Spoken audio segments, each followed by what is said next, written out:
Hola amigos, yo soy Sara, soy psicóloga, psicoterapeuta y escribo poesía. Y seguimos revisando la maravillosa obra de Clarissa Pinkola Estés, Mujeres que corren con los lobos. Capítulo 8. El instinto de conservación. La identificación de las trampas, las jaulas y los cebos envenenados. El capítulo 8 nos trae de referencia el cuento de las zapatillas rojas. Y los zapatos rojos van a ser usados como una metáfora que viven las mujeres cuando se obsesionan con lo que en un primer momento fue un deseo genuino del alma, de su vitalidad y su alegría. Inicialmente podemos ser bastante torpes en vivir nuestro arte, pero si se nos arrebata eso y nos enclaustran, no permitiendo que vivamos aquello que nos apasiona, el riesgo es empezar a aniquilar el alma. El yo salvaje buscará y robará cualquier cosa que se parezca a su deseo o al placer inmediato y engañoso, pudiendo desviar el camino y perderse en los excesos como las adicciones y las obsesiones. Es importante permitir que las niñas vivan el deseo del alma y que poco a poco lo vayan perfeccionando, aprendiendo de sus propios instintos y cuidando de culturas opresoras.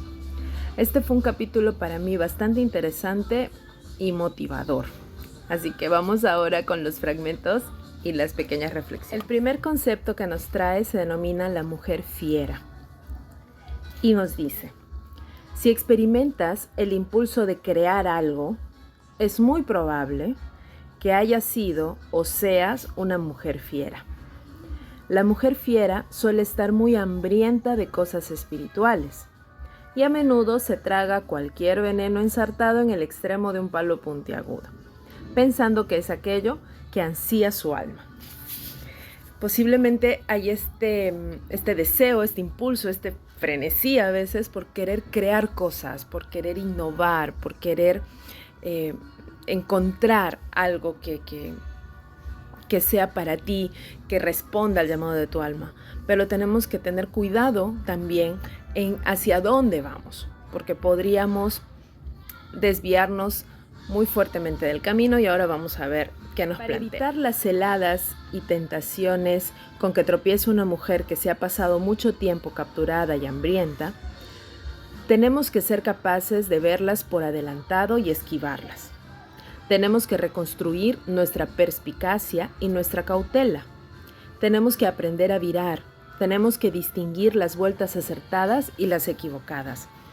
Cuidado con dejarnos llevar solo por el impulso de querer crear, de querer dar, de querer transmitir.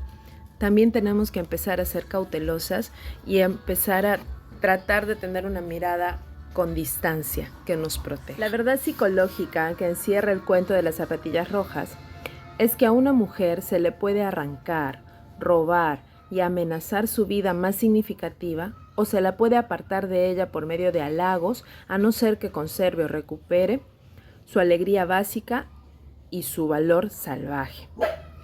El cuento nos invita a prestar atención a las trampas y los venenos con los que fácilmente tropezamos cuando estamos hambrientas de alma salvaje.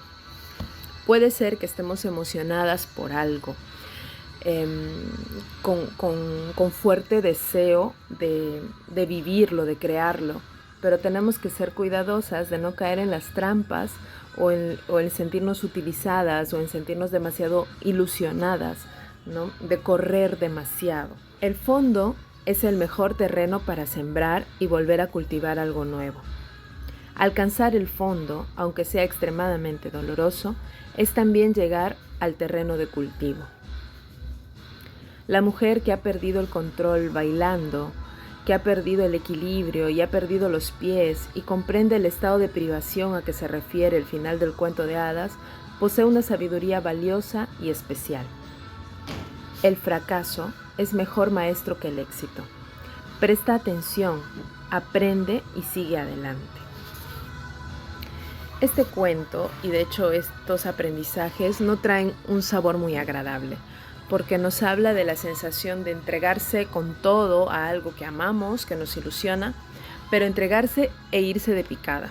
Y esa sensación que puede aparecer, por ejemplo, cuando nos enamoramos, perdidamente, cuando nos entregamos a una obsesión, cuando nos ponemos en adicciones.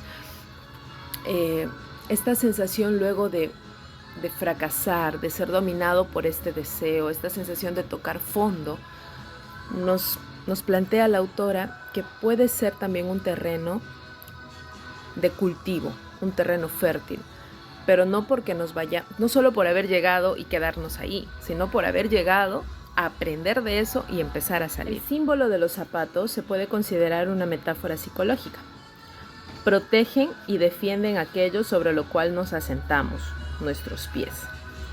Los pies representan la movilidad y la libertad. Sin zapatos psíquicos, una mujer no puede superar los ambientes interiores y exteriores que exigen agudeza, sensatez, prudencia y resistencia. La vida y el sacrificio van siempre de la mano. El rojo es el color de la vida y del sacrificio. Para vivir una existencia vibrante, tenemos que hacer sacrificios de distintas clases.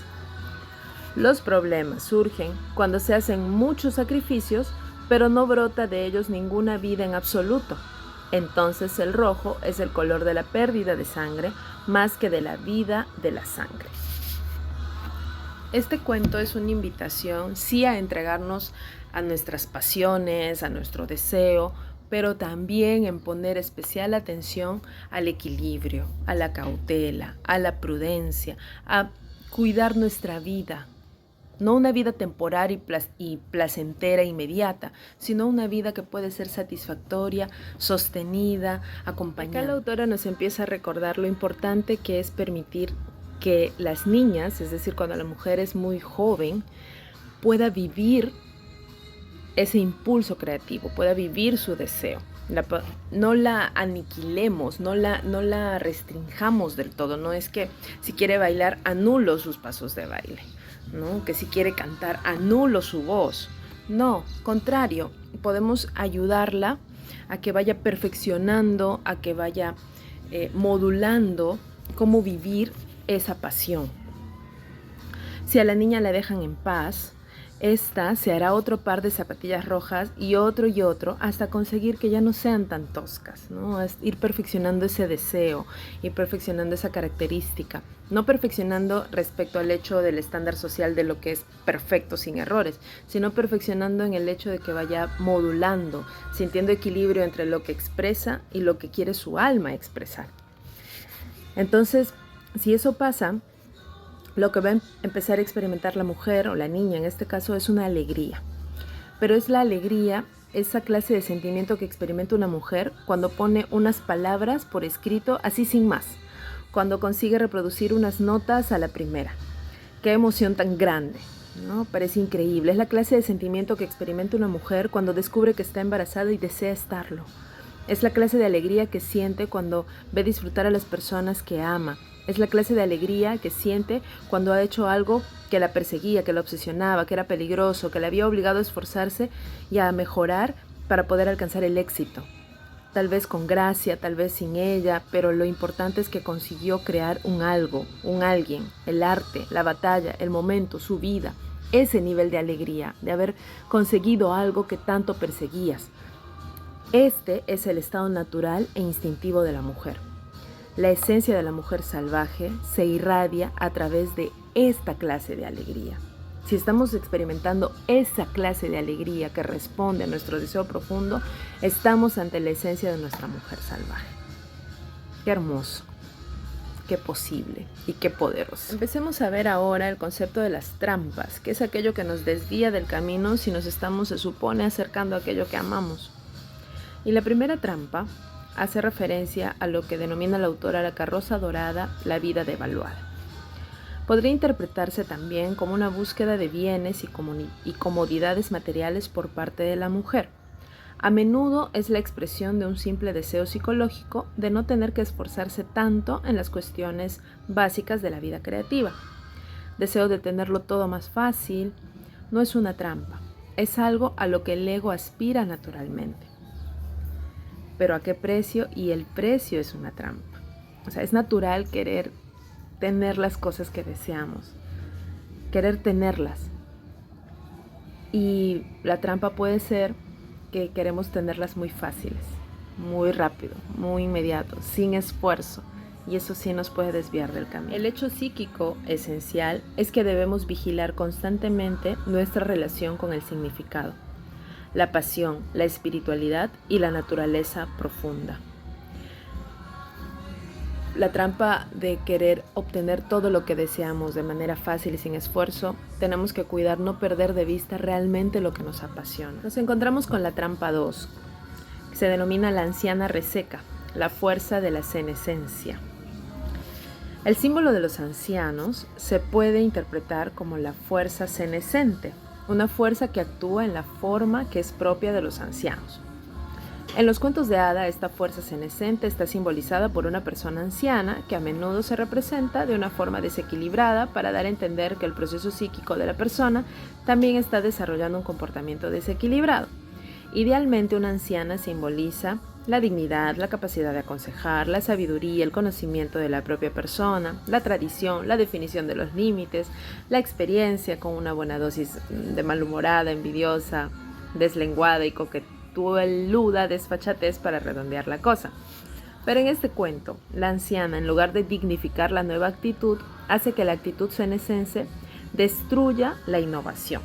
La anciana de este cuento no es una sabia, sino que más bien se dedica a repetir un solo valor sin experimentar nada nuevo. Ojo con este símbolo, ¿no? Nos menciona que habitualmente el símbolo de los ancianos puede simbolizar la sabiduría interna, pero en este cuento, y puede ocurrir situaciones especiales, donde la anciana, en vez de representar una sabiduría que viene de adentro, puede representar lo repetitivo, lo que no cambia. En este cuento, la anciana no es el símbolo del rígido guardián de la tradición colectiva, un agente que veía por el cumplimiento del status quo del pórtate bien.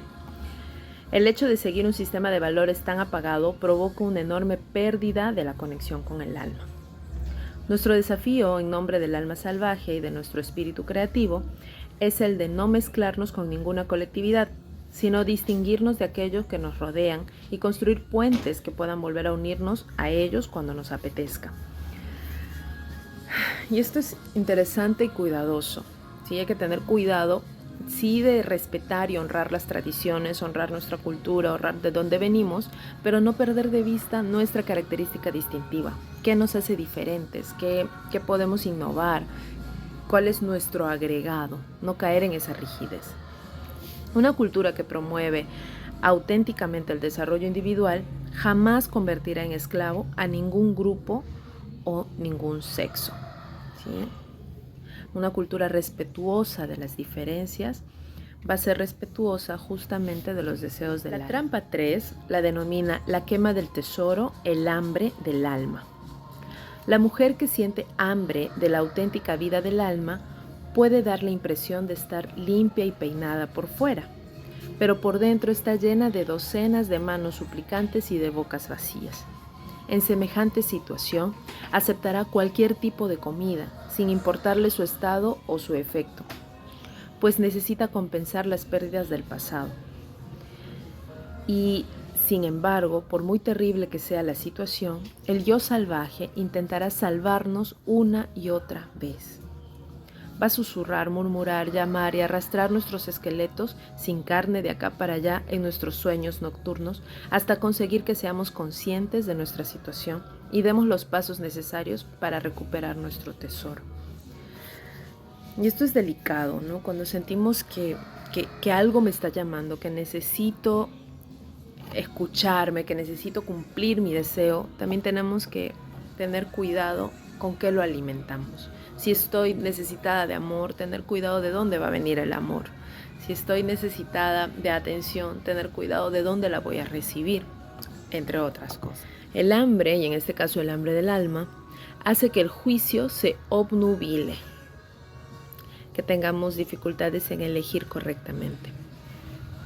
Las matanzas excesivas o los comportamientos desmedidos son propios de las mujeres que tienen hambre de una vida que para ellas tenga sentido. Y empezamos a ir hacia los extremos, empezamos a caer en cosas que exceden los límites de los demás y de nosotras mismas. Aquí podemos encontrarnos, por ejemplo, con situaciones tipo adicciones, obsesiones. Eso es lo malo del hambre. Si algo le parece capaz de saciar su anhelo, la mujer lo tomará sin discusión. Es como una sensación de salir de la jaula y actuar sin cautela. Trampa 4 se denomina la lesión del instinto de conservación, la consecuencia de la captura. La idea del instinto se puede valorar positivamente como un algo interior que, mezclado con la premeditación y la conciencia, guía a los seres humanos hacia una conducta integral.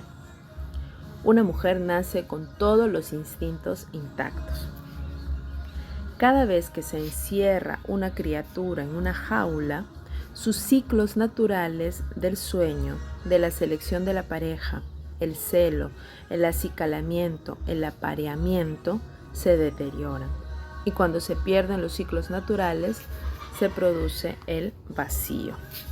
Y es una invitación a permitir la vida en libertad. Un exceso de domesticación es como prohibir bailar a la esencia vital. En el estado saludable que le es propio, el yo salvaje no es dócil ni estúpido. Está alerta y reacciona en cualquier momento y ante cualquier movimiento. No está encerrado en una sola pauta absoluta y repetida, válida para todas las circunstancias. Tiene una opción creativa. La mujer cuyo instinto está herido no tiene ninguna opción, simplemente se queda atascada. La mujer que tiene el instinto herido suele delatarse porque le cuesta pedir ayuda o reconocer sus propias necesidades. Ojo con esas señales. Si estamos en la sensación de estar en estancamiento, de que no puedo avanzar, si mi instinto está herido, posiblemente no pida ayuda y siga permaneciendo rígidamente en ese estado atascado. El impulso de jugar es un instinto. Si no hay juego, no hay vida creativa. Y acá no hay mucho que darle vuelta. Se trata de jugar, de permitirnos la espontaneidad, de permitirnos la torpeza. No puede subestimarse la posibilidad de que la lesión del instinto sea causa de la conducta de las mujeres cuando éstas se comportan como si estuvieran locas, cuando se sienten dominadas por las obsesiones o se quedan atascadas en unas pautas de conducta menos perjudiciales, pero no por ello menos destructivas. La curación de los instintos heridos empieza con el reconocimiento de que se ha producido una captura seguida de un hambre del alma y que se han alterado los límites de la perspicacia y la protección. Empezar a reconocer que nos está fallando esa capacidad, esa posibilidad de identificar aquello que también nos lastima, porque estamos yendo hacia aquello que nos está haciendo daño. La trampa 5. El subrepticio intento de llevar una vida secreta, de estar dividida en dos. La represión tanto de los instintos, impulsos y sentimientos negativos como la de los positivos da lugar a que estos habiten en un reino de sombras. La presión que hay detrás de la burbuja se intensifica y da lugar a que ésta estalle hacia afuera. Descubrimos que abriendo un poco la puerta del reino de la sombra y dejando escapar poco a poco algunos elementos, estableciendo una relación con ellos, buscándoles un uso y entablando negociaciones, podemos disminuir el riesgo de ser sorprendidas por los ataques subrepticios y las inesperadas explosiones de la sombra. Aquí es una invitación a empezar a aceptar nuestra sombra, que podría evitarnos algunas explosiones sorpresa. Empezar a aceptar aquello que rechazamos, empezar a mirar aquello que no hemos reconocido como nuestro. Los impulsos positivos de la sombra en las mujeres de nuestra cultura suelen girar a menudo en torno al permiso para crear una vida hecha a mano. Empezar a hacer cosas por nosotras mismas, como realmente lo queremos. El hecho de vivir una existencia secreta, porque la verdadera no se le da espacio suficiente para prosperar, es muy duro para la vitalidad de las mujeres. Vivir una existencia falsificada del alma jamás da resultado. Entonces, no hay más que tristeza en nuestro alrededor. Vale más levantarse, permanecer de pie, por muy sencillo que sea el estrado, vivir al máximo y lo mejor que se pueda y dejar de robar falsificaciones. Tenemos que buscar lo que es significativo y saludable para nosotras. ¿Realmente estás viviendo lo que quieres vivir, estás siguiendo tu vocación, estás siguiendo tu deseo, o estás escondiéndote para vivir aquello que amas. Te estás escondiendo para cantar, te estás escondiendo para vivir tu arte, te estás escondiendo para expresar tus ideas. Y fuera de ese escondite vives una vida que aparentemente encaja más en la sociedad, pero que te hace miserable. El robo es bueno para la mujer capturada, solo si roba lo apropiado, solo si eso la conduce a su liberación. Es darnos el permiso de empezar a vivir en libertad. Una psicología integral tiene que incluir no solo el cuerpo, la mente y el espíritu, sino también la cultura y el ambiente. Empezar a ser conscientes cómo la cultura va a ser un espacio para promover la libertad o va a ser un espacio para restringirla. La trampa 6 nos dice el temor ante lo colectivo, la rebelión de la sombra. Es difícil esconder algo que los demás no aprueban y que nosotras deseamos con mucha ansia. Entonces vamos a encontrarnos con mujeres que están aceptando dejar su yo salvaje a un lado para encajar en la norma, para ser parte de un sistema que de repente las anula, las masifica, las oprime y las aniquila. Hay que recordar que una mujer oprimida no es que se niegue a encajar, sino que no puede encajar sin morir al mismo tiempo. Está en juego su integridad espiritual, por lo cual tratará de liberarse por todos los medios a su alcance, por muy peligrosos que estos sean. Valentía significa seguir los impulsos del corazón. ¿Estamos siendo valientes? ¿Qué tanto podemos? Las cuestiones que tienden una trampa a la alegría de las mujeres siempre cambiarán de forma y de aspecto, pero en nuestra naturaleza esencial encontraremos toda la fuerza y la libido necesarias para llevar a cabo los actos imprescindibles del corazón. La fuerza que necesitamos, la valentía que necesitamos, está adentro, porque está en nuestra alma, y esa la contenemos nosotras. La trampa 7, la simulación, el intento de ser buena, la normalización de lo anormal. Cuando es buena, la mujer cierra los ojos a todo lo que a su alrededor es inflexible, deformado, perjudicial y se limita a ir aguantando. Sus intentos de aceptar este estado anormal dañan ulteriormente sus instintos de reaccionar, señalar, cambiar y producir un impacto en lo que no está bien, lo que no es justo. Hay que tener mucho cuidado cuando empezamos a caer dentro de el esquema y la postura y el papel de ser buena, hacer todo correctamente, ser obediente, porque podemos estar anulando nuestros instintos y nuestros impulsos naturales, podemos estar alejándonos de nuestra intuición. El hecho de normalizar lo anormal hace que el espíritu, que en condiciones normales se apresuraría a corregir la situación, se hunda en el tedio, la complacencia y en último extremo en la ceguera, tal como le ocurre a la anciana en el cuento. Entonces hay un riesgo enorme de aguantar lo que no es sano, porque lo empiezas a normalizar. Cuando una criatura se expone a la violencia, tiende a adaptarse a esta perturbación, de tal forma que cuando cesa la violencia o se le concede la libertad, el saludable instinto de huir queda notablemente mermado.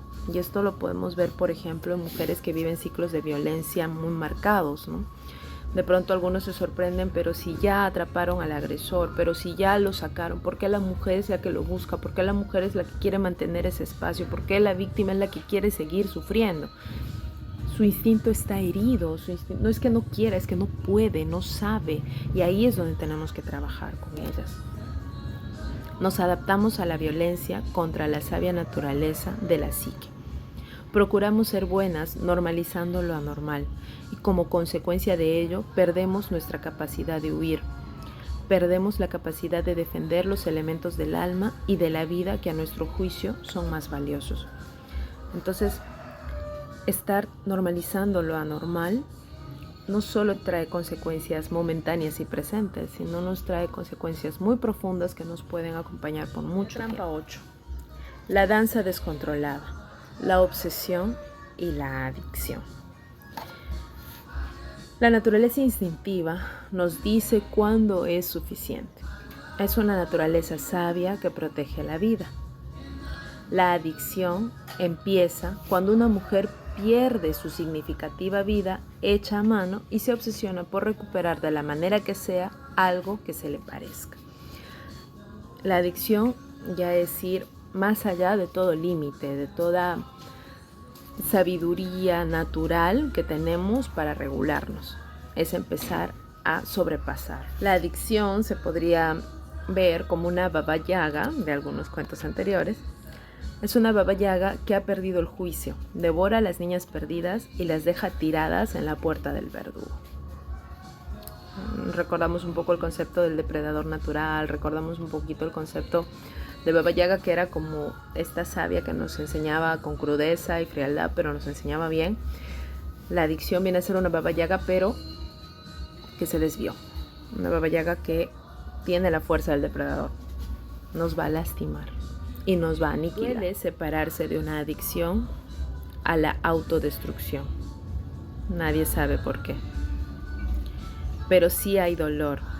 Esta separación, este no tener un pie en el que apoyarte, por así decirlo, este no tener un hogar al que regresar, es justo lo que se necesita para empezar de nuevo.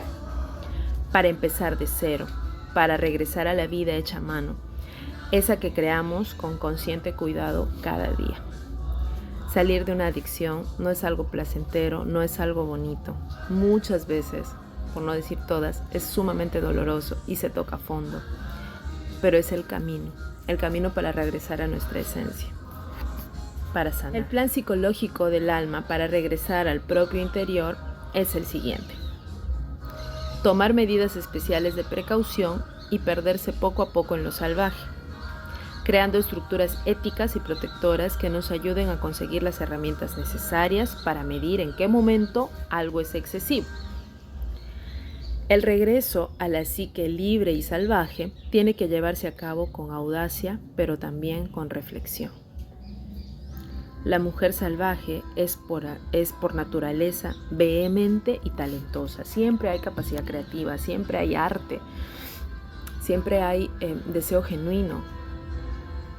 De pronto a mí se me ocurre que de las formas más ideales, si es que es el término para salir de esto, es acompañándose de otras personas, ya sean terapeutas o ya sea personas con experiencia que hayan vivido procesos similares, que sepan de qué se trata esto, que sepan que esto no es sencillo, que sepan que es doloroso y que te van a poder sostener, dar una mano, un empujón cuando sea necesario. Porque no solo se trata de encontrar otra vez tu esencia, de encontrar otra vez el arte, de encontrar otra vez el impulso que te mueve, sino empezar a hacerlo con cautela y reflexión. Empezar a ser precavidos, no ponernos en riesgo, cuidar nuestra vida. Los instintos heridos se pueden curar. Una de las cosas más importantes que podemos hacer es entender la vida, cualquier manifestación de vida, como un cuerpo viviente en sí mismo, que respira, renueva sus células, cambia de piel y se desembaraza de los materiales de desecho. Sería estúpido creer que una vez resuelto una cuestión, la habremos resuelto definitivamente. Y una vez aprendida una cosa, siempre seremos conscientes de ella. O sea, no seamos tontos en creer que las cosas se aprenden una sola vez, que la vida nos va a revolcar una sola vez, que si salgo de una situación nunca más me voy a poner triste por eso. No, existe lo que, nosotros llamamos también las vueltas de espiral. Volver a los temas una y otra vez, pero desde perspectivas diferentes, desde aprendizajes diferentes, desde miradas diferentes. Y bueno, hay una última frase que me encanta que dice: el que no sabe aullar no encontrará su manada. Y tal vez tengamos que trabajar en encontrar nuestro aullido, que es aquello que es nuestra esencia, que es aquello que realmente deseo, quién soy yo profundamente. Cuando empiezo a encontrar eso, posiblemente la manada aparezca. Espero que les haya gustado, un capítulo un poquito largo, pero bastante reflexivo. Así que nos vemos la próxima semana con el siguiente capítulo de Mujeres que corren con los lobos. Chao, chao.